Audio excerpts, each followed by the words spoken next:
अस्सलाम वालेकुम व्यूअर्स, मैं हूं Shakir Solanki. Viewers, PTI foreign funding case में ऐसे बुरे तरीके से फंस चुकी है कि अब केस से भागना चाह रही है।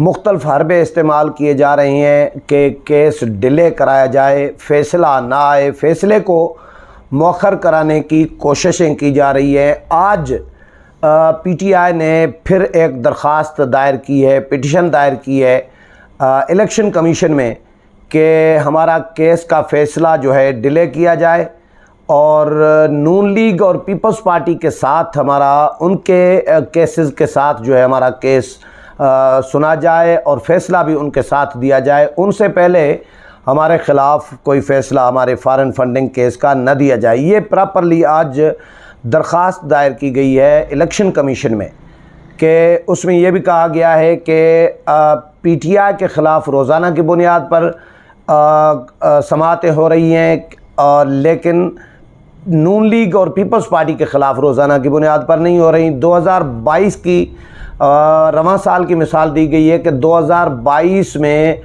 पीटीआई के ख़िलाफ़ 19 समाअतें हुई हैं। पीटीआई के ख़िलाफ़ फॉरेन फंडिंग केस की इलेक्शन कमीशन में 19 समाअतें हुई हैं, लेकिन नून लीग और पीपल्स पार्टी के ख़िलाफ़ जो फॉरेन फंडिंग का इल्ज़ाम है वो सिर्फ़ 2 समाअतें हुई हैं। ये इलेक्शन कमीशन में पिटीशन में ये कहा गया है और ये भी कहा गया है कि जी 2018 से नून लीग और पीपल्स पार्टी के ख़िलाफ़ जो है मुकदमा चल रहा है, मुकदमात या केस फाइल हुई है, लेकिन इनकी समाअतों को डिले किया जा रहा है और हमारे ख़िलाफ़ एक्चुअली पीटीआई के ख़िलाफ़ रोज़ाना की बुनियाद पर इसीलिए हो रही हैं कि पीटीआई का पुराना केस है। पीपल्स पार्टी और नून लीग के ख़िलाफ़ पीटीआई गई थी इलेक्शन कमीशन में कि हमारे ख़िलाफ़ अगर फॉरेन फंडिंग केस खोला गया है या सुना जा रहा है तो फिर नून लीग और पीपल्स पार्टी ने भी फॉरेन फंडिंग ली है, इनके ख़िलाफ़ भी केस सुना जाए। ये पीटीआई लेकर गई थी इलेक्शन कमीशन में 2018 में, क्योंकि अपने केस की वजह से कि हमारे ख़िलाफ़ अगर ये कट्टा खोला गया है तो नून लीग और पीपल्स पार्टी के ख़िलाफ़ भी खोला जाए। तो पीपल्स पार्टी और नून लीग के ख़िलाफ़ फॉरेन फंडिंग का इल्ज़ाम जो है वो है पीटीआई का। उसमें कोई इतना दम खम नहीं है जितना दम जो है केस में पीटीआई के ख़िलाफ़ केस में है, क्योंकि पीटीआई के ख़िलाफ़ पीपल्स पार्टी नहीं गई, पीटीआई के ख़िलाफ़ नून लीग नहीं गई, पीटीआई के ख़िलाफ़ जेयूआई नहीं गई, कोई भी मुखालिफ पार्टी नहीं गई, बल्कि पीटीआई का अपना बंदा इमरान खान का अपना ही करीबी साथी Akbar S Babar election commission में गया है सबूत लेकर कि ये इलेक्शन कमीशन ये सबूत है कि फ़ॉरेन फंडिंग हुई है। अब केस जब इलेक्शन कमीशन ने सुना है तो केस में तो सारी रोज़े रोशन की तरह चीज़ें आया पड़ी हैं। पीटीआई मान चुकी है, स्क्रूटनी कमेटी साबित कर चुकी है, स्टेट बैंक साबित कर चुका है। पीटीआई के अकाउंट्स की तादाद 20-32 अकाउंट्स हैं जो पीटीआई के अकाउंट्स हैं, और ये भी क्लियर हो चुका है कि कुछ इज्तिमाई तौर पर खोले गए पार्टी बुनियादों पर, पार्टी की जानिब से कुछ इंडिविजुअल्स ने अकाउंट्स खुलवाए और चंदा किया, उनमें चंदा लिया, उनमें फंडिंग ली, और ये पीटीआई के मर्ज़ी के बगैर नहीं हुई। ये तो तय है, क्योंकि अगर मर्ज़ी के बगैर हुई तो क्या पीटीआई ने उनके ख़िलाफ़ एक्शन लिया? और मर्ज़ी के बगैर कौन? इंडिविजुअल्स कौन? इंडिविजुअल्स ही असद उमर और असद कैसर, इमरान जो इस्माइल और शाह फरमान, ये लोग, ये नाम दिए गए हैं इलेक्शन कमीशन में पीटीआई की जानिब से कि ये इंडिविजुअल्स थे जिन्होंने पार्टी की मर्ज़ी के बगैर, पार्टी से पूछे गए बगैर, पार्टी को इन्फॉर्म किए बगैर जो है अकाउंट्स खुलवाए और फंडिंग ली है। लेकिन वो भी इनके अपने, क्या इनके ख़िलाफ़ पीटीआई ने कोई एक्शन लिया, कोई कार्रवाई की, कोई शिकायत दर्ज की कहीं कि जी पार्टी की बुनियाद पर पार्टी का नाम लेकर पार्टी को इस्तेमाल कर रहे हैं, पार्टी का नाम इस्तेमाल कर रहे हैं ये लोग और ये फंडिंग कर रहे हैं? भाई गई तो पार्टी को ना, इस्तेमाल तो पार्टी में हुई, पीटीआई ने इस्तेमाल की और उसको ऑन करना चाहिए, बल्कि उसको ऑन करने के बजाय उल्टा उससे लातल की ज़ाहिर कर रही है। ये भी पीटीआई ने क्लेम किया है कि जी स्क्रूटनी कमेटी ने और स्टेट बैंक ने एक अकाउंट दो दो बार तीन तीन बार हमारा काउंट किया है। कुछ ऐसे नंबर हैं, कुछ डिजिट हैं जो अकाउंट नंबर तो नहीं है, लेकिन इन्होंने अकाउंट नंबर शो किया है स्टेट बैंक और स्क्रूटिनी कमेटी ने।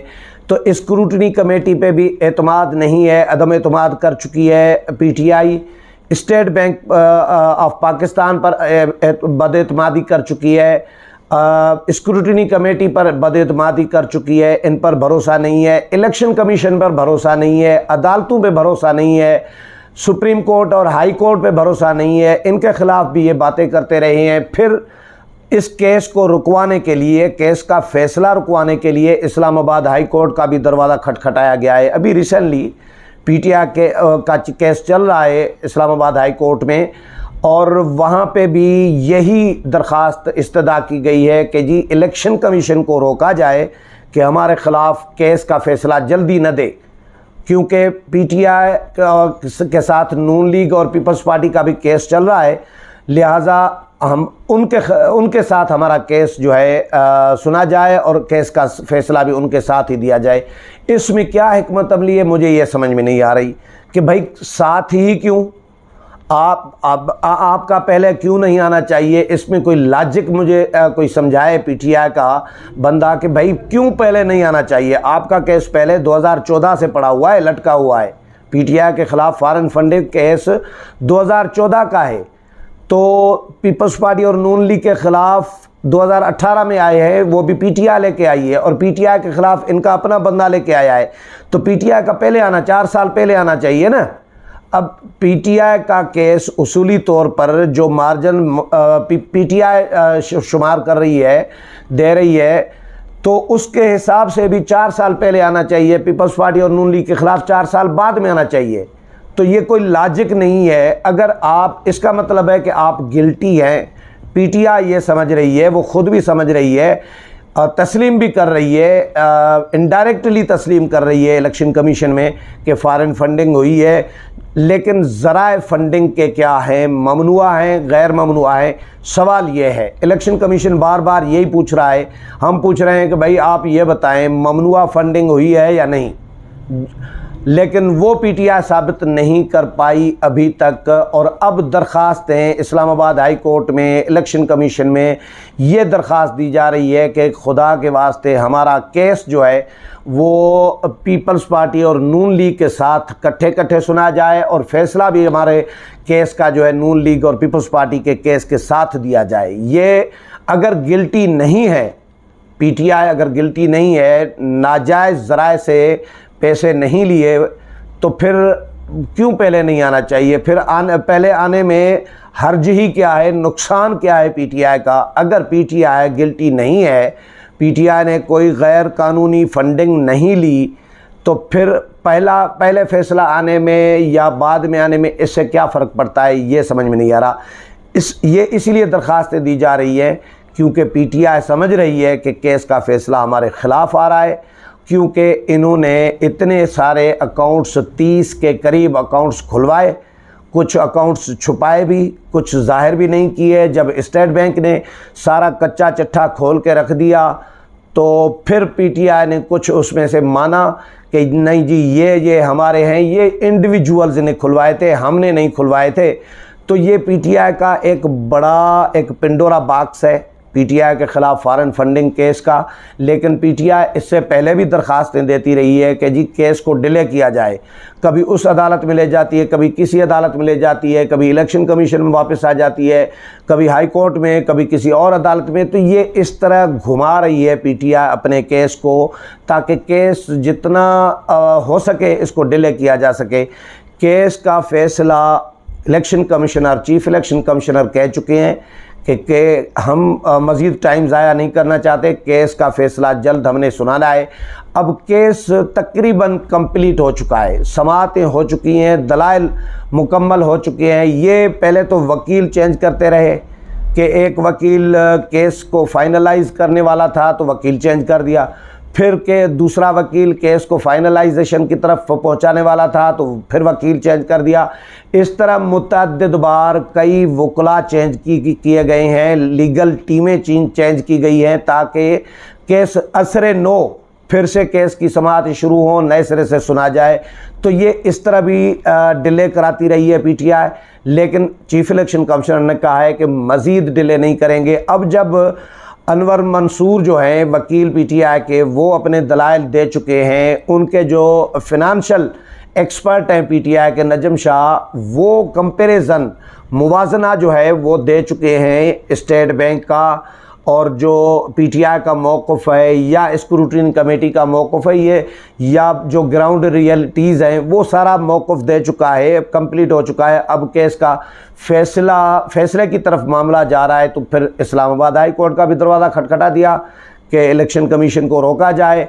अब इस्लामाबाद हाई कोर्ट ने कोई ऑब्ज़र्वेशन दी है अपनी कि जी तमाम जमातों के साथ यकसां सलूक किया जाए, पीपल्स पार्टी हो, नून लीग हो या पीटीआई हो, सबको बराबरी की बुनियाद पर डील किया जाए। ये ऑब्ज़र्वेशन है इस्लामाबाद हाई कोर्ट की। अब पीटीआई ने इसको बुनियाद बनाकर इलेक्शन कमीशन को दरख्वास्त में कहा है कि जी देखें, इस्लामाबाद हाई कोर्ट भी कह चुकी है, करार दे चुकी है जी सब जमातों को बराबर की बुनियाद पर डील किया जाए। तो इसलिए हमें भी पीटीआई को भी नून लीग और पीपल्स पार्टी के साथ साथ डील किया जाए। जो नज़र नहीं आ रहा, पीटीआई के ख़िलाफ़ रोज़ाना की बुनियाद पर केस सुन रहे हैं, समाअतें हो रही हैं, और पीपल्स पार्टी और नून लीग के ख़िलाफ़ नहीं हो रही। तो ये यकसां सलूक नहीं है, ये बराबरी का मसावी सलूक नहीं है, लिहाजा केस को डिले किया जाए। ये दरख्वास्त इलेक्शन कमीशन ने दी है। देखते हैं इलेक्शन कमीशन इस दरख्वास्त पर क्या अपनी राय देता है, क्या फ़ैसला देता है। इस हवाले से मज़ीद जो भी अपडेट आएगी वो भी आपके साथ शेयर करूँगा। उम्मीद है प्रोग्राम पसंद आया होगा। अगले प्रोग्राम में फिर मुलाकात होगी, तब तक इजाज़त चाहता हूँ। अल्लाह हाफ़िज़।